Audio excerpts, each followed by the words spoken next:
The movie begins with Eddie Palmer returning to his hometown and arriving at his grandmother Vivian's house after spending 13 years in prison.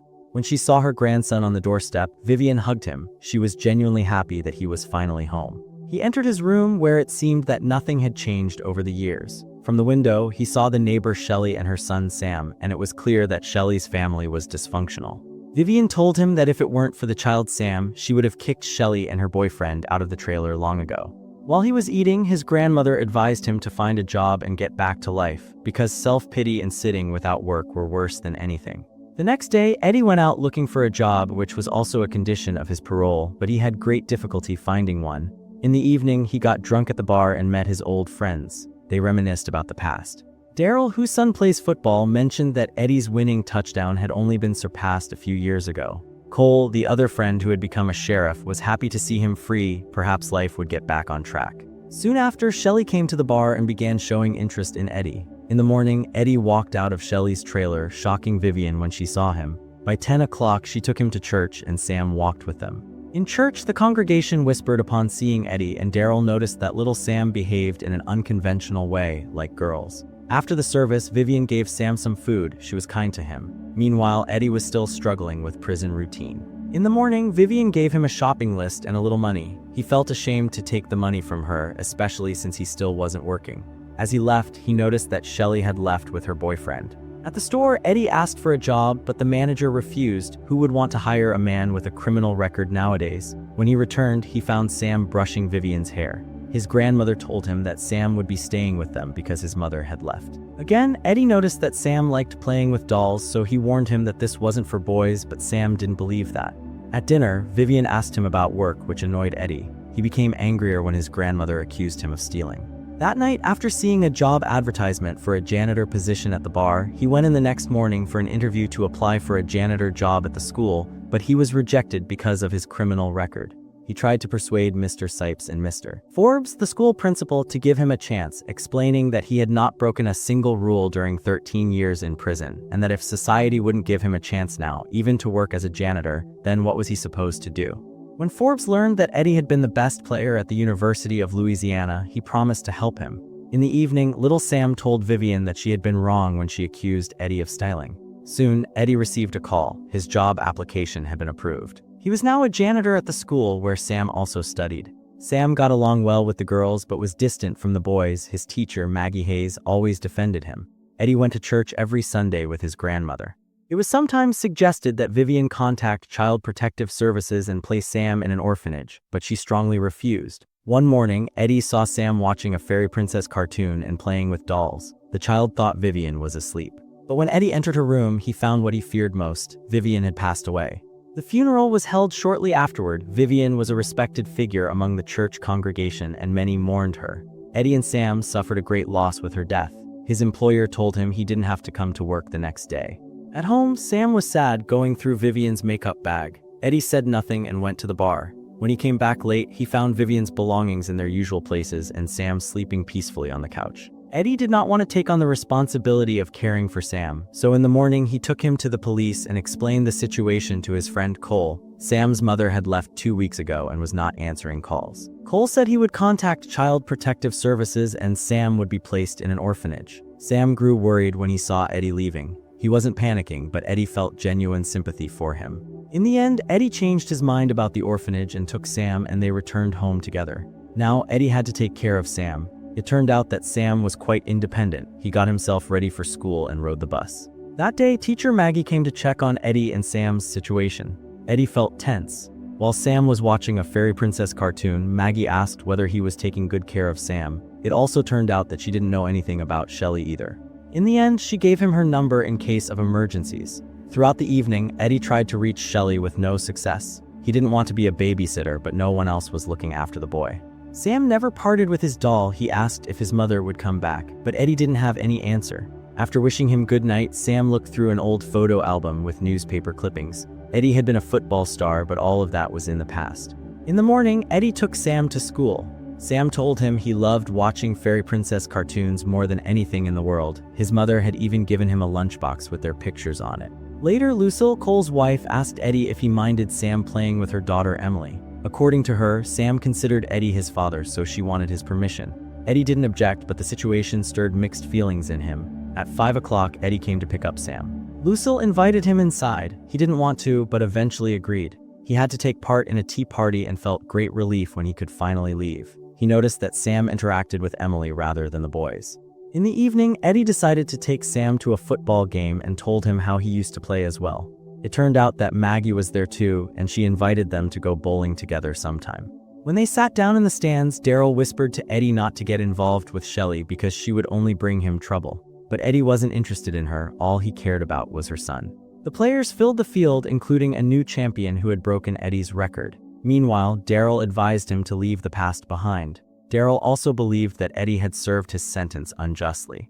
After Eddie dropped Sam off at home, he went to the bar where he was drinking with his friends. Daryl, drunk, began acting inappropriately, which Sipes didn't like. Eddie quickly pulled him out of there. In the morning, Sam woke him up because they were going bowling with Maggie. While Sam enjoyed his time, Eddie and Maggie sat talking. He told her that he had studied at the university for about a year. In turn, Maggie talked about her failed marriage, and after the divorce, she wanted to be closer to her family. At work, Eddie apologized to Sipes for Daryl's behavior. Meanwhile, Forbes asked Sam if he was okay with his new guardian. Sam didn't understand the reason for the question. Every 2 weeks, Eddie went to the police station to check in, as this was one of the conditions of his parole. Eddie and Sam spent a great deal of time together. One day, Sam asked him why he kept going to the police. Eddie admitted that years ago he behaved very badly towards someone, tried to take money that wasn't his, and paid the price for it. In turn, Sam admitted that he had stolen a toy from a classmate and felt guilty about it. Eddie advised him to return it, assuring him that it would make him feel better. Eddie had now found a purpose in his life. The feeling that someone needed him gave him strength to continue. In the morning, the two prepared breakfast together. Eddie refused to let Sam eat only sweets as they were bad for his health.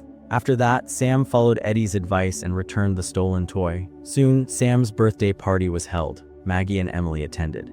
Eddie gave Sam a musical instrument. Sam was happy with it despite not being interested in music. While the children played, Maggie asked Eddie about his mother. Eddie said she ran away when he was 5 and Vivian took her place. Maggie offered to help him sort the mail, and they found a letter from a lawyer regarding Vivian's will. It turned out that Vivian had donated the house and all her belongings to the church. Eddie had not expected that. After the house was sold, he would have 30 days to leave. Later, Sam was bullied at school because he was different. When Eddie saw this, he defended Sam and the bullies became afraid of him. At home, Sam told Eddie he wanted to write a letter to the Fairy Princess show to participate. Eddie tried to stop him, saying it wasn't for boys, but Sam saw nothing wrong with it. At the store, Sam chose a princess costume for Halloween. Eddie insisted that it was wrong, but it made no difference. Sam wouldn't be affected by that. Suddenly, an old woman appeared and scolded Eddie, saying that he was a criminal and had no right to take care of Sam. Her words angered Eddie, and he firmly told her to stay away from them. It was important to him that Sam saw him as a good person, and this was beginning to make him believe it himself. In class, Sam announced that he would be Princess Penelope for the holiday. Eddie couldn't convince him to wear another costume, so he had no choice but to accept it. At the party, the children mocked Sam because of his costume. Suddenly, the teacher entered dressed as Mr. Forbes and supported Sam. In the evening, Maggie invited Eddie and Sam for dinner. Sam looked happy and ate sweets. After hesitating, Maggie asked Eddie why he had gone to prison. It was a hard conversation, but Eddie found the courage to tell her about his crime. In college, Eddie had been the star of the football team until he was injured. Doctors prevented him from continuing to play. Eddie sank into depression, returned home, and began an immoral lifestyle. In their group, there was a young man who always bragged that his father kept a lot of money in his safe. Eddie and his friends decided to break into the house, but the man of the house returned early. Eddie was forced to attack him, committing the biggest mistake of his life. After that, Sam went to sleep, and Maggie suggested that Eddie spend the night at their place. The next day after school, Emily invited Sam again, and Sam was naturally happy. During the break, Eddie searched online for how to become the legal guardian of a child. Later, he went to the classroom to meet Maggie. He asked for her help, saying he wanted to donate Vivian's belongings to charity. Suddenly, Sam came home crying. It turned out that Daryl had hurt him. Eddie wasn't about to let that go. Maggie tried to stop him, but he went to the bar. During the fight, Daryl tried to justify himself by saying that Sam was not normal, but Eddie taught him a lesson and punched him. The others barely managed to pull Daryl out of Eddie's grip. In the morning, Eddie reassured Sam that he wasn't guilty, Daryl was the bad one. He decided to help him write a letter to the fairy princess, Sho, Sam's dearest dream, and no one had ever supported him in it before. Suddenly, there was a knock on the door, Shelly looking in terrible shape. Despite everything, she wanted to take Sam. Sam was sad to part from Eddie, but Eddie assured him that he could visit them anytime he wanted. Sam hugged Eddie. Eddie was sad too, but he understood that Sam had to be with his mother. When Shelly saw the musical instrument Eddie had given Sam as a birthday gift, she realized she had forgotten her son's birthday. She lied, saying she had a gift for him. Eddie felt empty, so he busied himself with work. Finally, he gathered the courage to meet Maggie and tell her that Shelly had returned. The conversation didn't go well, so he went to the bar. In the morning, Sam came, sadly saying that his mother's boyfriend, Jerry, had thrown away his lunchbox because he saw him as a disgrace to the family. Eddie comforted him and took him to school. Sam told him they would soon move in with Jerry and he would have to attend a new school. Eddie spent the whole day thinking. When Eddie looked at Jerry, he understood that Jerry was just as immoral as Shelly. That same day, Eddie was shocked to learn that Child Protective Services had taken Sam. Shelly rushed in crying and Eddie hurried to the station. The CPS officer told him that a court hearing would be held on Monday. The judge would decide whether Sam would return to his mother or be placed in an orphanage. In the evening, Eddie went to Shelly's trailer and asked her to give him custody. She exploded with anger. She believed he was no better than her. He tried to convince her that the court wouldn't return Sam to her because she was unwell. Shelly screamed that she would quit her habits for her son and kicked Eddie out. Eddie had no choice left but to go back to Maggie, and Maggie agreed to accompany him to court. In court, the judge believed that Eddie had reformed himself, but he said that since Eddie had no stable housing and had not completed his parole period, he could not apply for custody. Eddie spoke through tears, saying that he knew what abandonment and loneliness meant, and he didn't want Sam to be abandoned alone in an orphanage, and that he wanted to take care of Sam. But the judge refused. Suddenly, Shelly burst into the courtroom and pleaded with the judge to return her son to her. She insisted that Sam was a different kind of child, one who struggled to interact with his friends and strangers around him, and that he needed his mother. The judge was moved by Shelly's tears and returned Sam to her care. Every day, Eddie could hear Shelly and Jerry fighting from the trailer. When Eddie realized that Shelly had returned to her bad habits, he decided to take Sam and leave, traveling until they stopped at a gas station. Eddie called Maggie and learned from her that Shelly had reported to the police that Eddie had kidnapped Sam, and now Eddie was wanted. The law would certainly be on Shelly's side, even if she was bad, because she was Sam's mother. Eddie promised Sam that everything would be fixed, then turned himself in. Cole realized that Shelly was unfit, so he decided to place Sam temporarily with Maggie. When Eddie was arrested, Sam pleaded with the officer to release Eddie and shouted at his mother, "You never loved me." Then he ran crying behind the police car. Eddie barely restrained his tears, and in the end, he went back behind bars. Soon, Cole visited him in the cell and told him that he would be released because Shelly had changed her testimony, saying that she had asked Eddie to take Sam to get food. All charges were dropped and Eddie was released. Eddie immediately returned to Maggie, who was taking care of Sam. Soon, Shelly appeared at the door, but Sam refused to speak to her. Shelly told Eddie that she had thought carefully and decided to give custody of her son to Eddie because he was a good man.